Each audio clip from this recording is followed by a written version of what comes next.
If you just put a bunch of these stories out there, the system will find other people just like those people.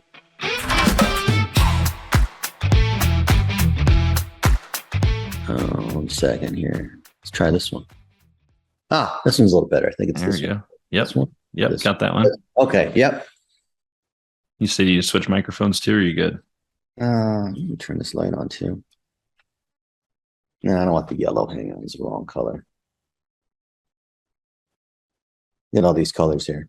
Oh, nice. Yeah, I've got some Elgato key lights. Yeah. They've been because I can control them with my phone, so I can sit here and play back and forth. I go, woo. Effects. Let's see. Daylight's 5800. Something like that. All right. Close enough. There we go. Let's do this. So I'm sitting here messing with mine now. There we go. All right. All right. Welcome back to the podcast. I'm your host, Phil Threadwell. I am super excited about this guest. We met several years ago at a conference. Dennis Yu is one of the foremost authorities in social media in the country, if not in the world today. He's the co-author of the #1 best-selling book on Amazon for social media, The Definitive Guide to TikTok Ads. And he spent over $1 billion on Facebook ads across his agencies and agencies he advises.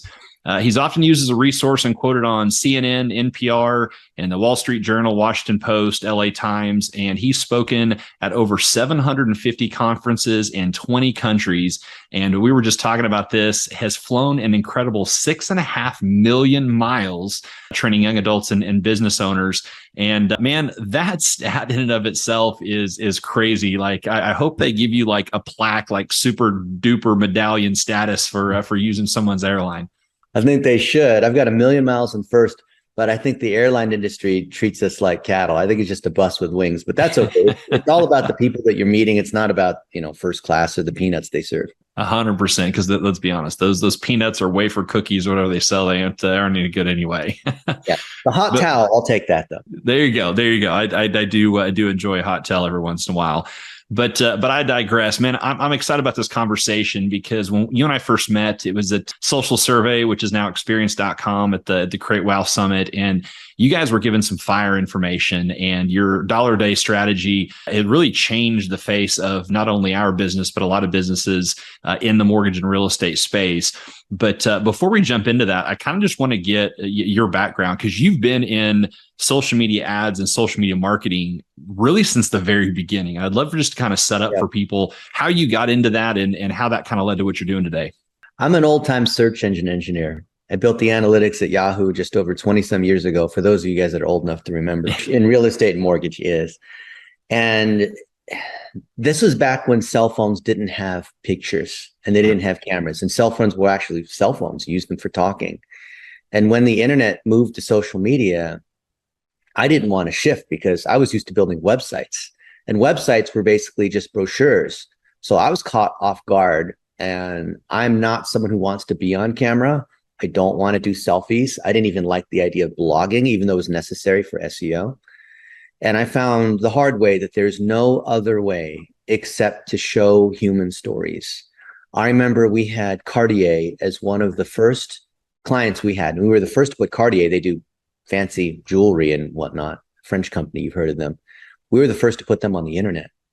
And they said, well, I don't want to, we don't want to be on the internet because we don't want people to shop prices. And the experience is not as luxurious as like going into the stores. Now, this was 30 years ago, back when the internet was kind of an ugly looking place, not quite as wild as it is now. This is social media. And we found that telling stories and having things that were less than perfectly authentic perform better. And we did this for my friend who owned a karate studio. So instead of taking his brochure, which was for Yang's martial arts, we started showing pictures and telling stories of these kids and how they had discipline and how they were well behaved and how so-and-so got their brown belt.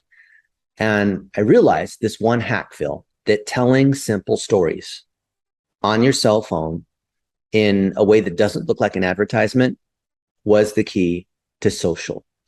And this is something that struck me because I had been working largely with huge companies like Nike and Red Bull and Starbucks and Target and running their ads. It's great.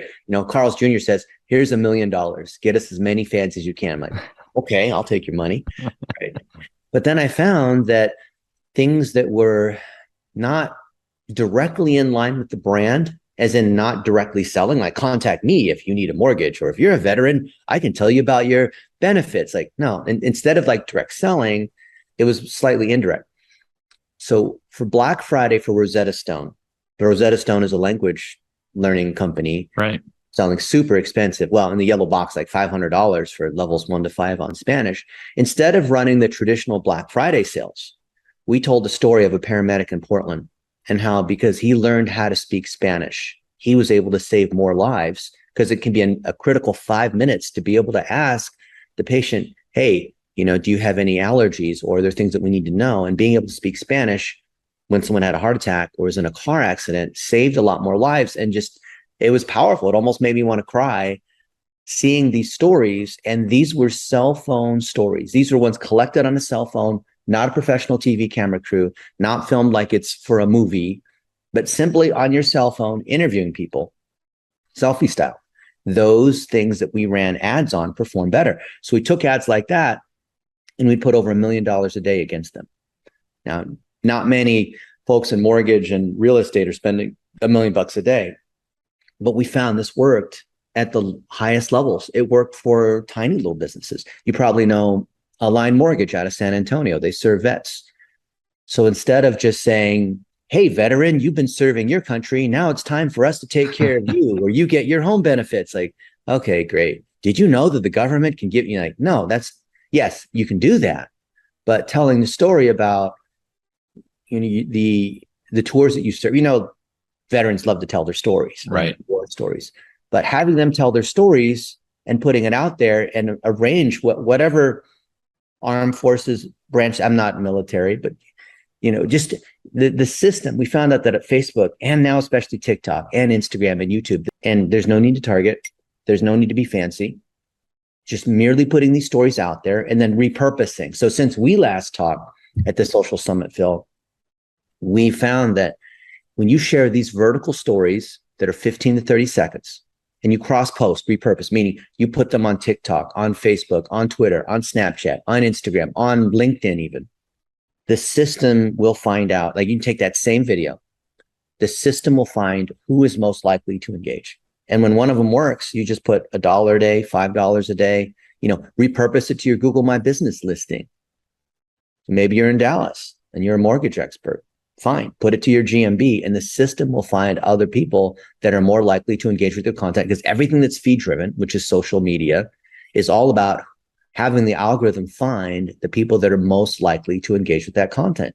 And we discovered this 10 years ago. And then TikTok came upon the scene 3 years ago, and we said, let's try it.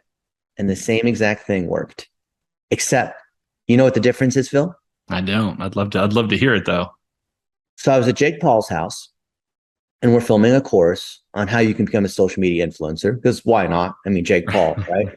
And Jake Paul reached out to me, and so I'm thinking, okay, we're going to do this course, and the people watching it are going to think, well, I know who Jake Paul is, but who's this bald Asian guy trying to give advice?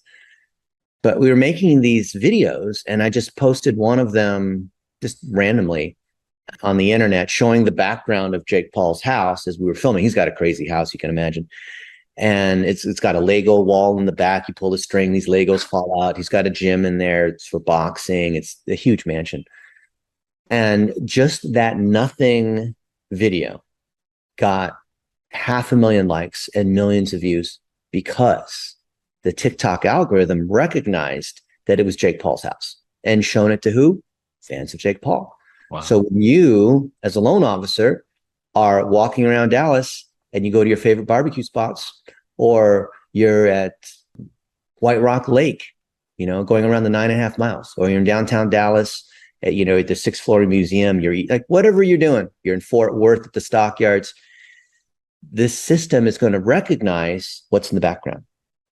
And it's going to show it to other people that would also recognize that as well. Isn't that kind of creepy? That's not only creepy, that's an incredible hack that people can use. And it almost spurs people on to take more video of the places that they like, that they frequent, and the algorithm is going to do the work for you. And that was kind of the message that I took from what you're saying there is humans want to hear stories. We all know that on a visceral level, but yet we still do the talking head type videos, myself included. Yeah. Tell stories, put them out there, and let these algorithms, who, by the way, have created some of the largest companies on planet Earth, let that algorithm go do what it does. Like that's essentially the hack to social media right there.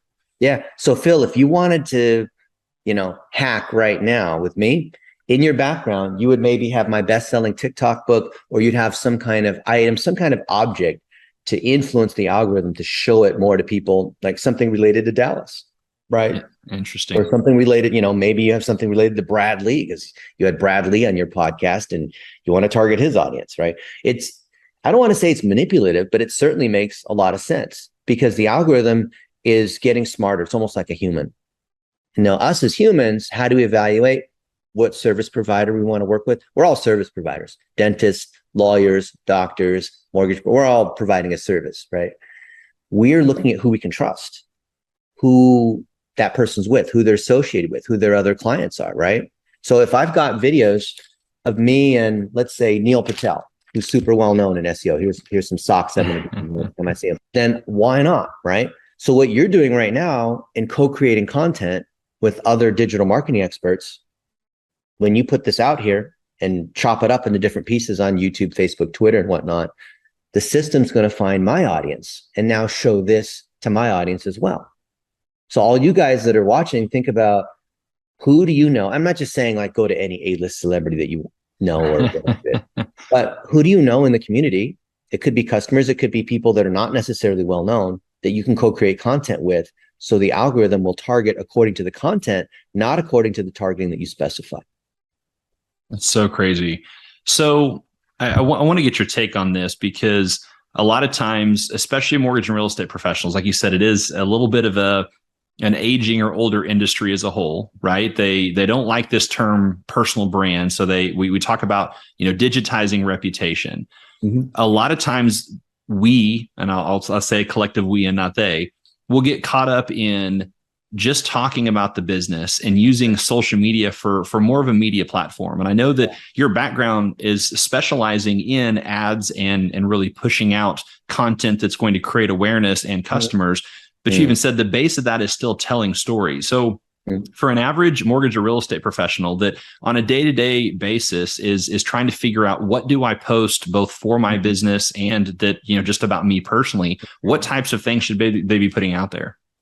So you should continue to put out stuff like, here's today's report on interest rates and what's going on in the economy. Check out this neighborhood over here. Here's another listing that we have. So-and-so closed on their house. Congratulations. Do all that kind of stuff that you would do, that you would expect to do as a real estate agent. But here's the one thing that real estate agents and mortgage brokers aren't doing. It's a simple hack, super powerful. Once you learn how to do it, you're never going to see digital marketing the same way. You ready? Gratitude videos.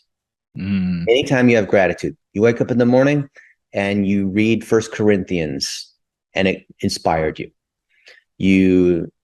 Your wife cooked an omelet this morning and you're just so grateful that she made breakfast for you. Or a client said something to you and that just made you realize, wow, I'm glad, with what I do. Or a friend of yours, right, just achieved something. Or so-and-so just opened a restaurant.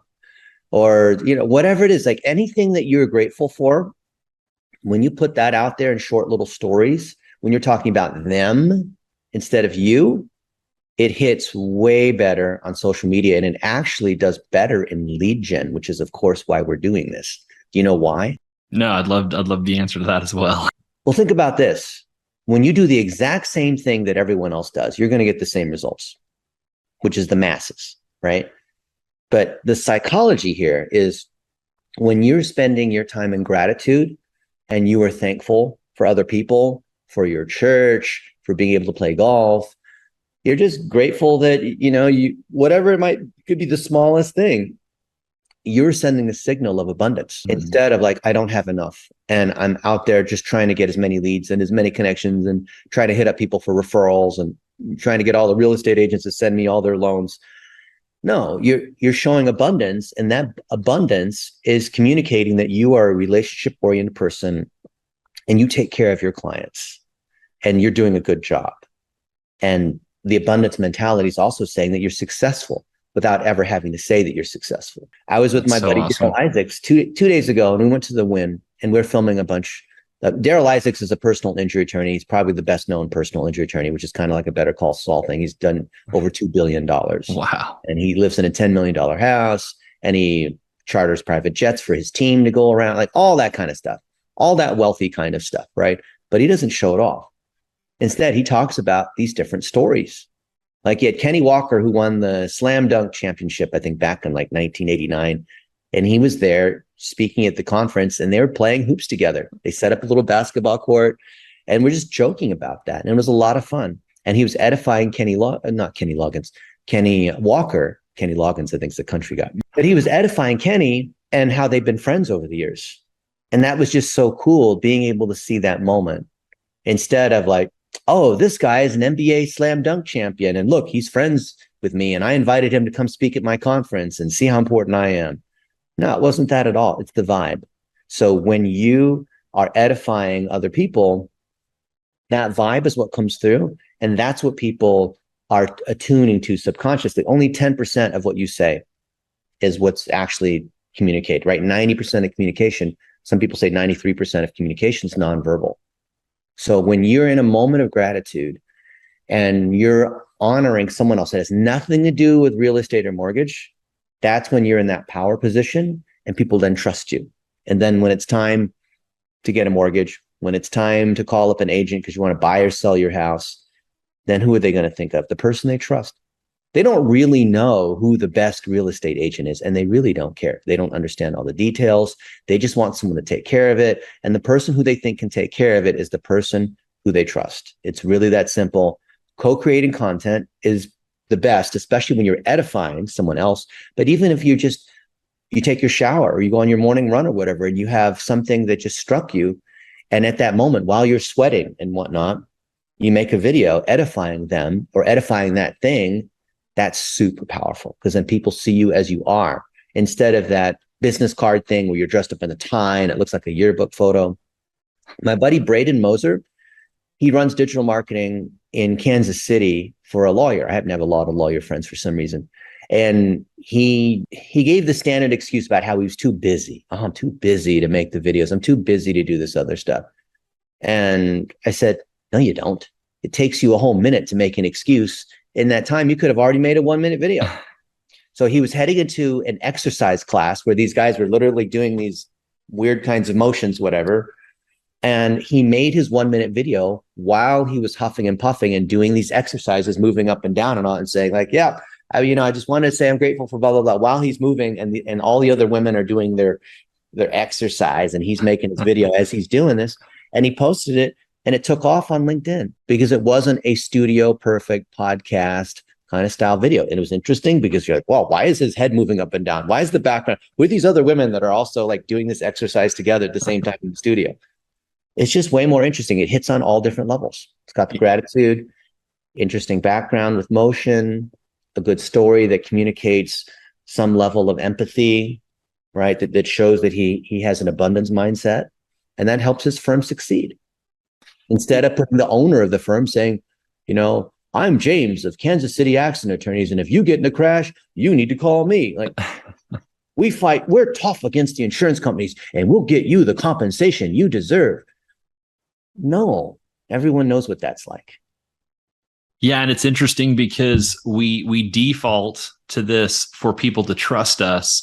We have to list our accomplishments. We have to list our reputation. We have to list all of these things where really people trust and inherently trust people that they have something in common with, that they like. And to your point, if you're sharing a story and you become relatable, people like that. They like you, and most people will trust you if they like you, unless you give them a reason not to, right? So we've almost gone around this backwards by listing out all of the accomplishments.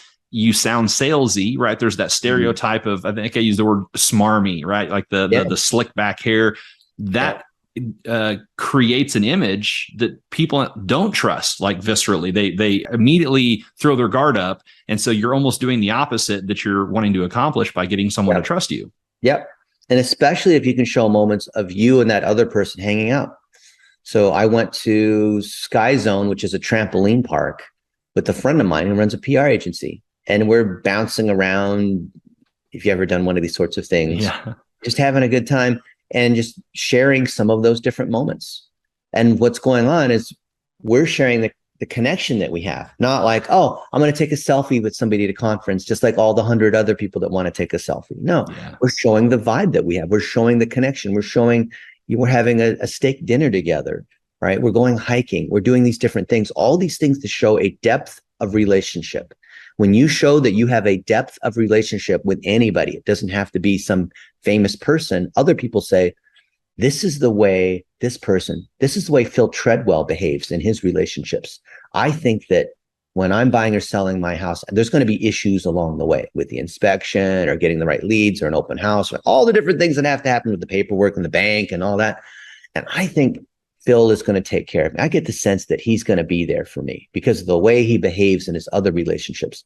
So you can imagine that, Phil. I'm a search engine engineer telling you this. If a search engine engineer is telling you this, what does this mean? I'm one of the most technical people on the internet. And I could go into all kinds of technical things, but I'm telling you from what has worked, it's the soft stuff, not the engineer stuff. Man, that's so good. So I want to tie this together for people, because I know that there's some folks listening that are like, yeah, but how does this create a personal brand? And I'm going to kind of steal the punchline. That is your personal brand. It's about the person and not the brand. There's not a shtick. There's not a logo. That in turn is creating what it is you're wanting, because you're staying top of mind for people. They know what you do before they need you, but you need them to stick around long enough that they go through that season of life that they think, oh, who do I know that does X? And you're there. You have that trust before they have that need. Tom Ferry invited me to do a digital marketing masterclass with him. So I flew out to Dallas and we're hanging out, drinking tea together. He sets up this little studio. He flies in his video people, and we do this whole digital marketing masterclass. Just do a search on Tom Ferry, Dennis Yu. It'll pop up there, YouTube, website, all that kind of stuff. And we go through all these different techniques so he has the different sections planned. How do you do SEO? What is it about Google My Business? What about your website? What about Facebook? What about, influencers and TikTok? And so we go through this masterclass and we go through all those different sections. It's filmed professionally. It's a free masterclass. It's 90 minutes. But what's really the most powerful? It's not the fact that we are teaching or that I'm with Tom Ferry. So if you're a real estate agent, you probably know who Tom Ferry is. It's that there's behind the scenes moments where Tom and I are just hanging out and we're having a good laugh. And why is that more valuable from a relationship building standpoint than Tom's saying, hey, Dennis, what are the biggest mistakes that real estate agents are making with their SEO? And I say, well, Tom, it's this, this, and this. Why are those lightweight moments more powerful? I think people want those. We're in a society that's more connected than we've ever been, but with the least number of connections, true connections with people. So when people see that, they're envious of it, not a jealous, negative sort of way, but like, man, I want that.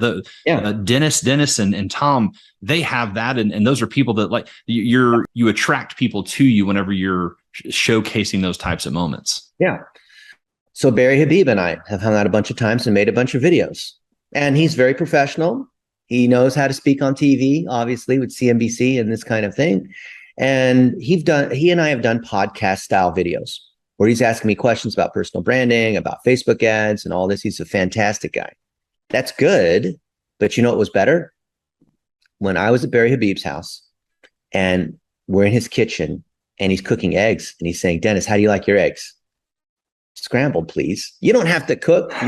No, Dennis, I want to cook for you. You're at my house. You're my guest. How do you like your bacon? I like it crispy. Right. And we're just talking with our mouths full, eating food and just wandering around his house, which is a really cool place. And that kind of moment, hanging out with Barry at his house, there's a pool in the back. He's doing this construction. His sons are there, and it's just so cool, right? And that's just way more powerful than being at the MBS Highway offices, That's which right. are great, right? I mean, we've made content at their office, but at his house in a more intimate environment. And then I remember, yeah, he brought out this beautiful shirt. It was like this turquoise kind of color. And he said, Dennis, I got you this shirt. It's from a friend of mine who makes custom shirts, and I hope it fits you right. I tried to guess. This shirt's normally $750 because it has buttons that are made of something special. It's from has this Italian silk, or I don't know anything about clothing, but it looked like a fancy shirt. And he presented it to me. And I thought, oh man, thank you so much for thinking of me. That was so cool. So I decided, let's make a 15-second video. Wow, what a cool surprise, Barry. Thank you for this cool shirt, right? Totally unexpected, but it had nothing to do with mortgages, Right. nothing to do with Facebook ads, nothing to do with digital marketing at all. But I thought that was a more powerful moment than all these other moments.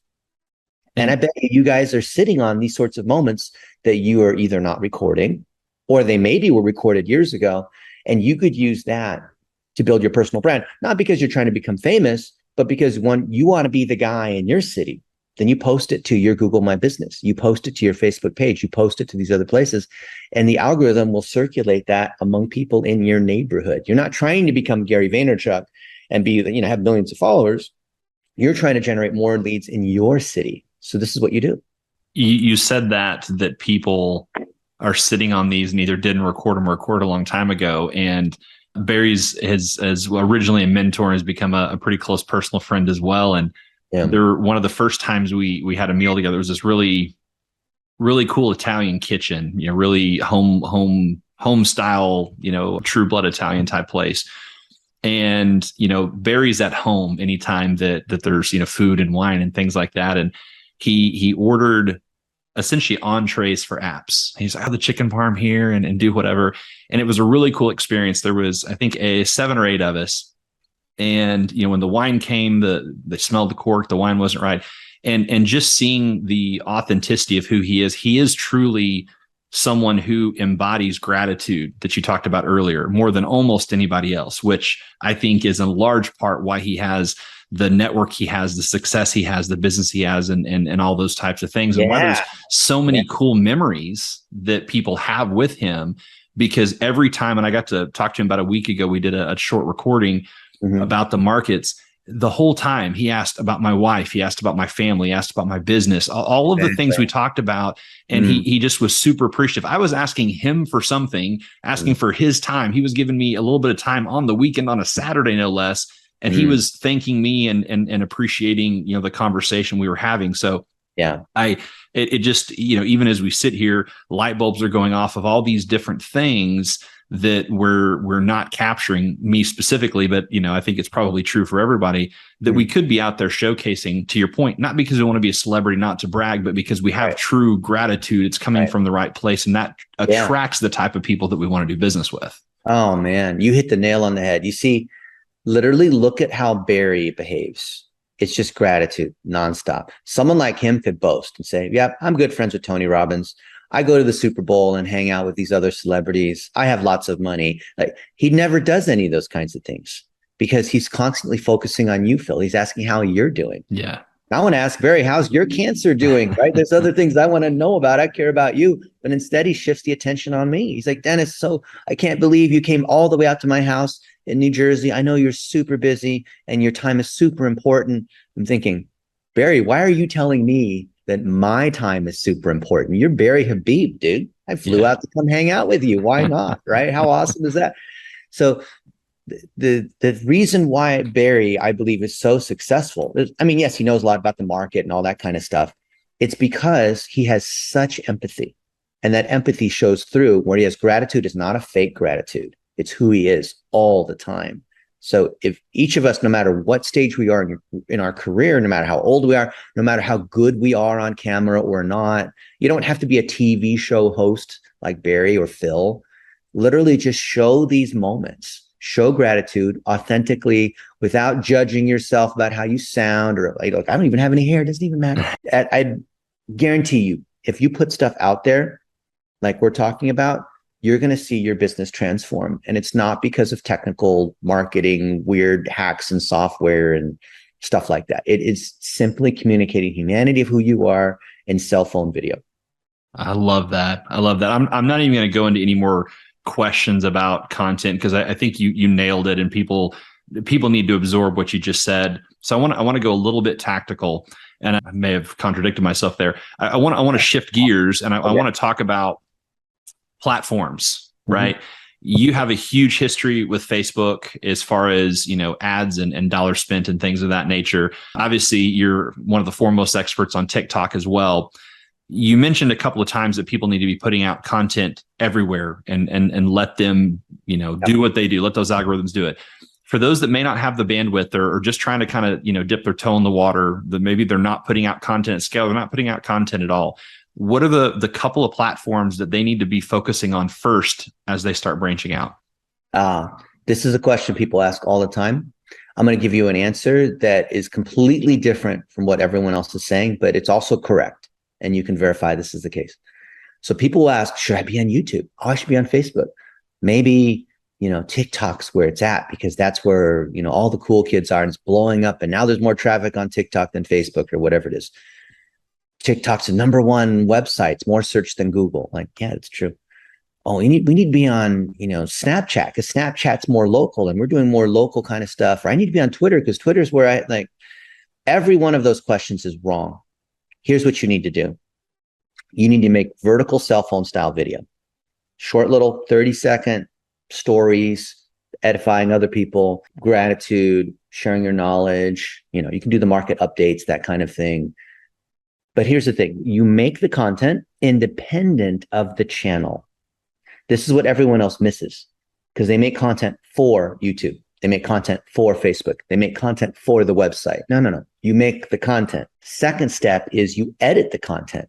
So we call it processing the content. I happen to like Descript because it's a Swiss Army knife for processing video. It does everything. Transcription, cleaning up the sound, allowing you to cut things without having to be a pro at video editing. You can edit it like a Word document. I mean, you could also use frame.io and these other transcription tools, rev.com, auto.ai. There's lots of tools, okay? Whatever tool you like to use. Or just have a VA do it, a virtual assistant do it. So the second step is process. First step is you produce the content. Second step is you process the content. Third step is you post the content. So once the content's been edited into different formats, vertical, square, reels, stories, YouTube, whatever, podcast style, like we're doing a podcast right now. It's on Zoom, but it'll be repurposed, I believe. Then it can be posted. That same content can live on every channel. Now, if you are in real estate or mortgage and you want to generate more leads, you probably know that Google's very important because you want to rank on city name mortgage or new homes for sale, city name or whatever. Well, guess what? If you take that repurposed content, chopped up in different places, in different ways, remember, create the content, edit the content, post the content, 30 phases so far. And you put it, let's say, you put it on YouTube. And then you take that YouTube video and you embed it in a blog post.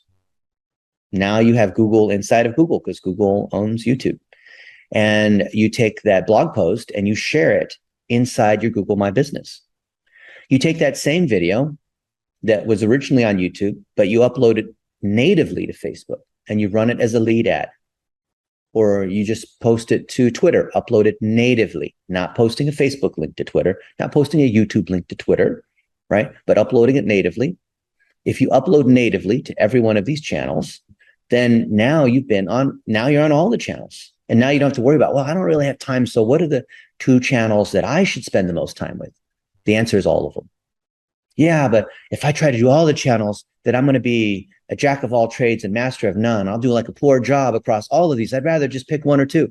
Wrong. You hire a virtual assistant for $500 a month full time. And that's all they do is they take your content. There's 4 stages here. Producing the content, that's what you do. Editing the content, VA does that. Posting the content to all the other channels, the VA does that. Promoting it, $1 a day ads on Facebook, Twitter, LinkedIn, YouTube, whatever. The VA does that. So of the 4 phases, the VA does the three that take up the most effort, which is 95%. And you only need to do the one thing, which is produce video on your cell phone. You produce video on your cell phone, and then you don't have to do anything else. You don't have to say who's in the video. You don't have to upload it anywhere. You don't have to give any kind of directions, because if you have an iPhone, let's say, for example, and you pay for iCloud, that's automatically being uploaded to the cloud. Or maybe you have Google Photos. I pay for Google Photos too, another $10 a month, automatically being uploaded to the cloud. While I'm sleeping, I don't have to do anything. I don't have to tag it. I don't have to say where it is. I don't have to say that Barry Habib's in this video and Daryl Isaacs is in this other video. It's all automatically being tagged and processed. And then the VAs notice, oh, there's new things on Dennis's phone. Time to kick into gear. So all I do, which is ridiculous, Phil, no one seems to quite understand this. What I'm telling you, Phil, is I'm literally just making video. I'm not providing directions. I'm not uploading it. I'm not having that, because that's too much friction. I want zero friction. So the easiest possible thing is you make the video and you give a VA access to a shared folder, because on Google Photos and Amazon Photos and Apple's iCloud, you can designate another email that has access to that set of folders. Now, I happen to allow the VAs to have access to everything. So if you have like family photos or things there, or maybe you have embarrassing things you don't want the internet to know about, fine, put that in another folder. But what you need to have is the most frictionless possible way of creating content, so that you don't have to be involved in the editing of the content. I don't want to learn how to mess with video editing tools, do you? There's one every day that comes out. I don't want to have to mess around with posting content, because I just don't have time for all that. I mean, I want to generate leads on social media, but I don't want to have to be there on TikTok and Instagram Reels and dancing and singing. Like, I don't have to do any of that stuff, right? And I don't want to mess around with ads. I want someone who knows how to use the $1 a day technique to find the winners and then put $10 a day against the winners in my neighborhood, generating more leads. I can see, how many homes I've sold because of this, and track it by lead source. Of these 4 stages of what we call the content factory, you just need to produce. Then a virtual assistant can do the editing, can cross post it to multiple channels and run the ads against it, meaning boost it on whatever its channel is. That's the key. That's so good. That is probably one of the most straightforward yet profound strategies that I have heard. I don't know. We store everything in the cloud. All my stuff gets backed up in multiple clouds. I have an iPhone, so it goes into iCloud, but I also have a folder because we use OneDrive for almost everything, and it goes into a camera roll folder into OneDrive, and it's all there. Yet I still spend time uploading places and doing these different things. It is an absolute waste of time. You want to actually see it in action? Absolutely. All right. Let's do a little screen share action. Nobody does. Oh, you got to give me the permission. Nobody does this because no one either knows how to do it, or they just flat out don't know how to show you, or, whatever it is. Okay. So look, this is proof. I'll just go to photos.google.com.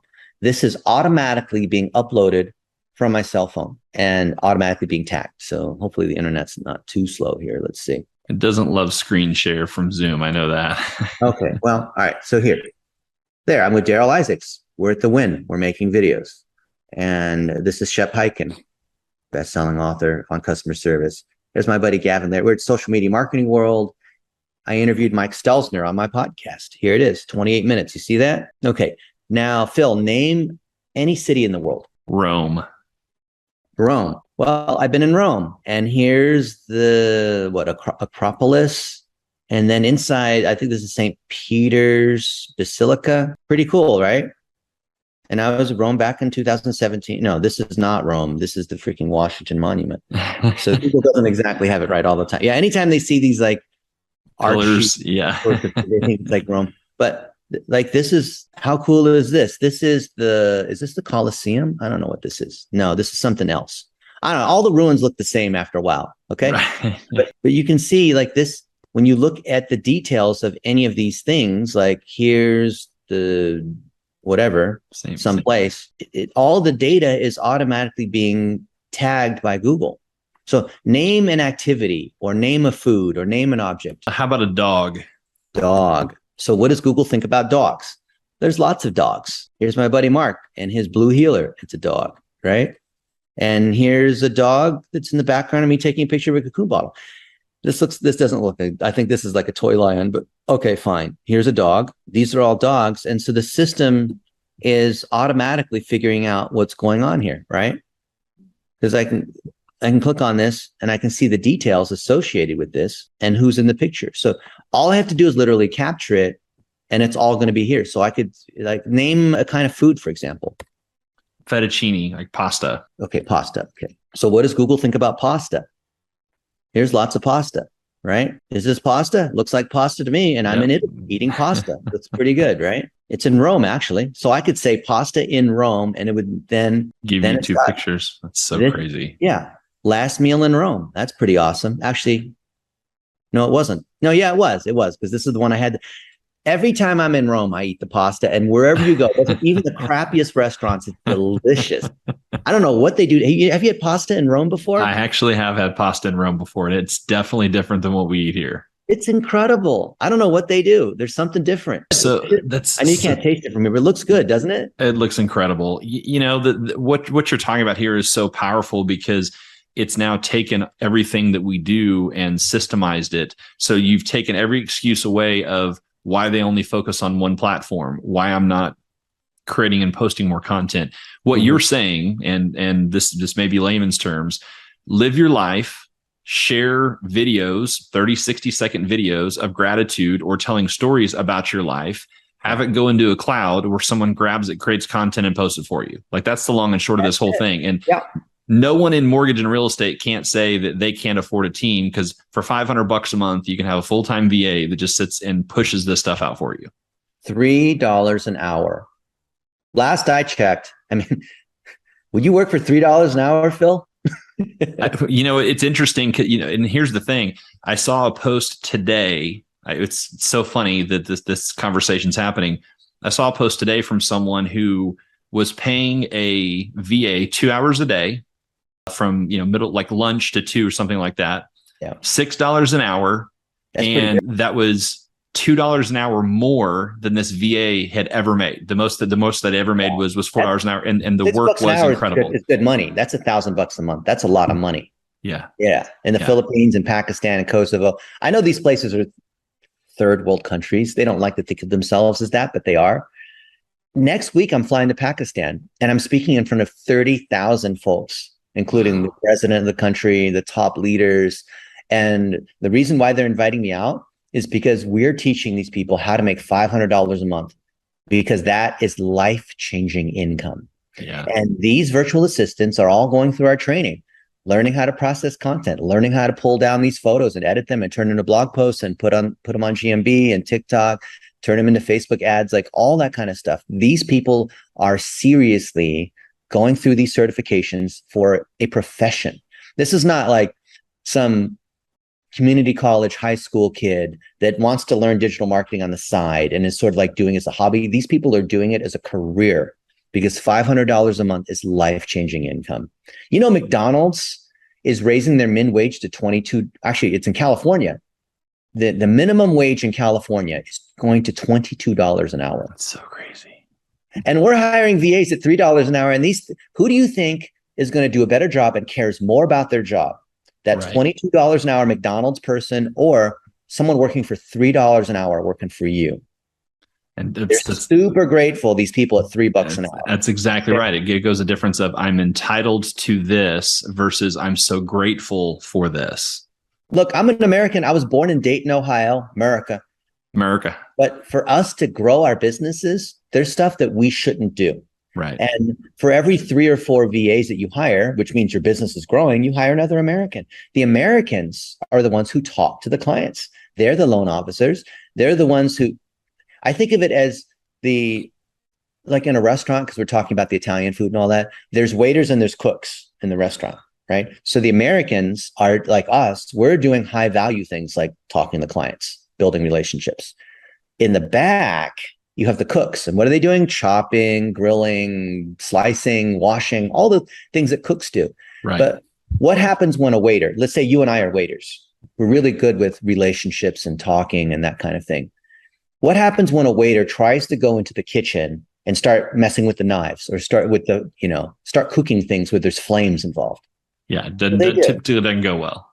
Yeah. So the last thing you want is a waiter to wander into the back. Well, I saw someone on this cooking show. I saw Gordon Ramsay cook, so I could probably cook too. No, you're going to burn your fingers. You should have someone who's trained to be a cook and let them be a cook. And they want to be a cook, they can do that. But would you ever let a cook come out into the front and try to explain, about the soup of the day and refill the water and like ask them how they're doing? Would you ever want a cook to do that? No. No, you stay in the back as a cook and you do your thing. And that's the way we look at digital marketing. Some people think I'm rude or I'm racist or whatnot. This is what works. Yeah. This is great for them. I got a lot of hate from some people saying, well, there's people in New York City that are video editors and they make $75 an hour. So you should pay them $75 an hour because that's what it's worth. I'm like, no, I'm going to pay. Like if someone in Kosovo can do this for $3 an hour, I'm going to hire that person in Kosovo. That's right. Yeah, but you're taking away American jobs and you're exploiting third world labor. Okay. I made a post about this honoring one of our people that started at $2 an hour. Now he's at $12 an hour because he's the boss. He's been with me for 8 years. And I said, why don't you ask this guy, does he feel like he's being exploited? Ask his family. He's got 3 kids. Right. Ask him if he thinks he's being exploited. He's got a great job. He's very happy. He's referred in a bunch of his friends. Do you think that if he felt like he was being exploited, that he'd refer in all his friends to want to come work at our company too? And now we have thousands in our company, thousands of these VAs that we're training and putting across all these different agencies. Do any of these people look like they're being exploited? Right. Well, and at the end of the day, here's the thing. When someone's hiring a VA, they're growing their business, right? They're driving business results. Yeah. And what happens is, as a business grows, you're going to have to hire and create jobs domestically as well. But to do that, you also have to pay attention to cash flow and a P&L. And you have to be able to grow. And these are resources that are legitimate resources. I'm all about, again, I'm an American, born and raised here, want to create jobs, proud of the country I live in, want to better the country, the industry that I'm in. Right. To do that, we have to drive business results. And to drive business results, there's a lot of businesses that are at scale that need to have a VA full time doing these things so that I can hire other employees locally, that I can hire other employees in the US. Yeah. So I think people get it twisted. It's not an either or, it's an and, right? To kind of steal a line from Gary Vee. Yeah. Phil, you want to see our groups? Absolutely. Let me show you. I love instead of just like talking about stuff, I want to actually show you, right? Because a lot of people can like talk, but look at this. This is one of our groups. There's 20,000 here, you can see. And people are posting, Americans are coming in, they're posting, jobs. Oh, look at this guy. Chic a deal. 2 hours ago, he said, hey, I have 5 years of experience. Okay, look at this guy. A lot from this platform. So my name is Adil and I'm from Lahore, Pakistan. I did my master's in computer science. I have 5 years of experience working in different organizations. And from last 1 year, I'm working in e-com industry, like I'm giving the services of Amazon Virtual Assistant. And also I'm making the online. Okay, he's got a master's in computer science. I'm ready to take the test project now. Okay, well, his English isn't all that great, but that's okay. He's got to be good at the things that he says he's good at. So you can see these other people are coming in, and let's just say he goes through our training. So we have 118 courses here in our academy. So he learns how to, do digital plumbing or how to do content marketing or Facebook for $1 a day or how to do all these different sorts of things, right? He learns how to do these things. He gets certified by taking these courses, like digital plumbing is the tracking, for example, right? So he goes through this whole thing as a real certification. There's 22 modules in this course. And this is what he learns how to do, to set up all the tracking in the 119 courses. I lied. I said 118. There's 119 now. There's all these different things that have to happen to get your analytics going. And people like him that go through this and learn how to do it, that we hire at $3 an hour, which is $500 a month. Oh, here it is. I've gone through your Coach U level 1 guy. Oh, he didn't spell level correct, but that's fine. And your company website and YouTube channel. Okay. So then our people will come in and say, great. Well, here's what you need to do. Once you've certified and taken these courses and done the sample exercises to demonstrate that you know how to do this, then we'll assign you to a client, right? And you can do this and happily make $500 a month. And this guy will be very happy to make. Would you hire this guy? This is just the first guy. Let's look. Look, here's another one. Yeah, hey, we're hiring another video editor. Here's some videos. Go ahead and process it and demonstrate that you can do it. So these people are coming in and they're qualifying against it. Look. This is my buddy who has the world's most expensive coffee. Oh, it happens to be the world's tastiest coffee. and they're editing the video, showing how they're repurposing the content, right? You can see adding the captions and the logos. See, $3 an hour. Here's another one. Here's one this morning. Ikra Umair. Okay, let's see. What does she have to say? I have two kids. So basically, I done my Bachelor of Arts and Master in English. So I have experience of teaching Joe. Who knows? But there's 25,000 of them in here, right? So crazy. And these people are all learning how to do this stuff, and it's so cool. And they're supporting each other. They get together in their local communities. So let's see, who's this guy? Actually, I would like to introduce myself that I am working in a banking sector of Pakistan since a decade. I've been working here since a decade and performing my duties in the capacity of IT and HR right now. Anyway, like there's so many of them here, and we love to hire them, and they go through the training. And so Phil, we're not doing this because they're cheap. Right. They are cheaper. We're doing it because when you have people from the Philippines and Pakistan and other places, they stay in that role. Yeah. My experience is that when I've hired an American to do social media marketing and whatnot, they'll do a decent job for the first couple of months, and then they peace out because they start their own agency. Yep. They go work some other place. And so all that investment you made and getting them good and training them and all that, and all the knowledge they've built up about your company just fizzles away. But when you hire these VAs, they're loyal. They take it as seriously like a real job, and they stay with you for years. That's the main thing, is the loyalty, not because they're $3 an hour. The real cost is churn. And when you have an operation, when you have ongoing functions, you need people to stay in that function. Yeah. That's what we're looking for. That is so awesome. So if people that are listening or people that they know want to participate and they want a VA, they reach out through Blitz. I mean, we'll put the stuff in the show notes, but what do they need to do? Where do they need to go? Well, it depends. If you want to do things for free or whatever, you can go directly into that group and start posting saying, I'm Phil Threadwell. I'm a mortgage broker. I heard, Dennis and Phil talk about the Content Factory and whatnot, and I'm looking to hire a VA. Please make a 1-minute video explaining, what you'll do for me so that you can qualify, or demonstrate that you've done some research about my company, and then I'll interview the top 3 and pick one. Or so you could do something like that. Mm-hmm. Or you could sign up for our program called Office Hours, and we will help you find a VA. So for $300 a month, you get access to all of our training, and we have a live weekly call. You don't have to come to the weekly call. It's like insurance if you need me or these other people, and we'll help you do it. But some people are like, well, I don't want to do that. Or I just want to, save money and learn how, I don't even want a VA. I just want to go through the training and set up the ads myself and edit the videos myself. And like, you can do all that stuff yourself, build your website yourself, do all that yourself. But if you want help, then we offer paid services to help you, kind of like, you pay for a matchmaking company, or you pay for, whatever, right? That's right. So our whole mission is to create jobs. So you could either just go there and hire them directly, and that's fine because it's creating jobs, or have us help you. So cool. You've created an incredible network. Not only do you have incredible information for people to grow the business, you've created something that I think so many people aspire to, which is you've created an online marketplace, both here but all over the world, to help people have better lives, to improve their lives, to improve their businesses. And that right there is the culmination of ultimate gratitude, because you're so thankful. You're such a gracious person. Even in arranging a podcast, even though we'd met each other, you were extremely quick to respond and extremely giving of your time and resources, and even just now sharing your screen and showing some stuff.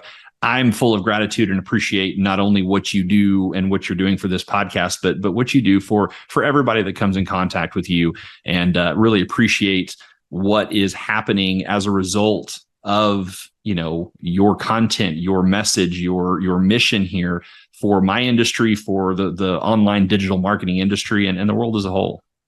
Thank you so much, Phil. And I'm glad that you made the time for this. And I know you're doing this podcast because you want to help other real estate agents and loan officers be able to grow their business. So my hat's off to you. Super grateful. We have a lot of the same friends. And I know our joint friends, we all believe in the same thing. Absolutely. There's abundance. And just because we help another loan officer succeed isn't like there's any less business for us.